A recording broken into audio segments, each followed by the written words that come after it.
Hello, and today we're going to be seeing my Fnaf 3 map.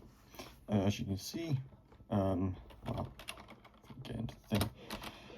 It's the Fnaf 3 map, from the office to the 2 hallways, to that hallway, to the arcade, to the little hallway that leads into this hallway, that hallway. This I just didn't finish because you're never really going to see it. None of the doors are functional, but if I was to, I wouldn't have much in it. As you can see, I had a little room, like I always do in these Fnaf builds. I had a little room, little bits to make it more Shazam.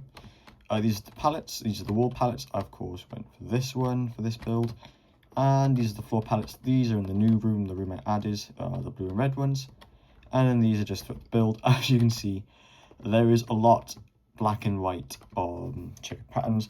I had to choose which one I did, and of course I went for concrete powder and polished diorite. I don't know, when I just looked at it, it looks nice. It looks better than that and that and that.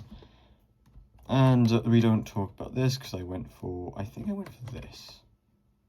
I think I went for this one. I don't know what I was doing for this. So anyway, I used a lot of new building techniques in this that I'll go over. So let's begin. Speaking of building techniques, I started using armor stands for decorations. I'll go into that in a minute. As you can see, it's a small armor stand with a playhead on top that I use the /attribute command for. As you can see, there is also just random playheads as well. And crash, TV, that's from Help Wanted Mind event. I actually used invisible iron frames to get this item into there with invisible. That's another new building technique. And another one is where I just used the invisible iron frame on top of the chain and a glass thing inside and a light block to give it like that light appearance. Some decorations. Here I used playheads. I also used the armor stand building technique there, and for the confetti things on the floor I used invisible armor frames. Here's the exit, and here's the Freddy thing. It was either between, I actually did two. I did a Freddy armor stand, which was this one, and I did a built one made of blocks like Cappuccino.exe did. I thought the blocks one was too big, so I went with Freddy with an armor stand one. Also, so I can just give it its wonderful pose. Like them here. There is no phantom animatronics. Well, there is, but they're not, I'll talk about it later. There's the Bonnie statue, and then here's the Foxy, vent, paper, decoration, pipes. I used the armor stand and the /attribute and the TB command just to get it there. It was also between a built one, same with Bonnie.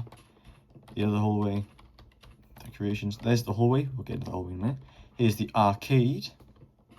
And then here's the build I added, is another kind of like cafeteria or like window area. Like I said, there isn't phantoms, but there are 2 phantoms, Foxy and Balloon Boy. And then you got a story in work in progress. This is where you probably add more animatronics, maybe Freddy, Mangle, or Chica, or the puppet. And you come into this hallway. You got the Chica head light, you got decoration like chains for wires, same in that room, the puppet head, nothing in this hall, but choice 2 confetti. And you come into the final hall where you got, of course, Springtrap. Springtrap's just kind of sat on the door where you'd come in, no functionality, vent, papers, pipes, wires, vents. That's about it, no Springtrap. So that's it for this build. I know it's a short video, and Fnaf 3 is also short. So it'd be Fnaf 4 next, and we have another good building technique in there as well. So I hope you enjoyed, and I hope to see you in the next video. Goodbye.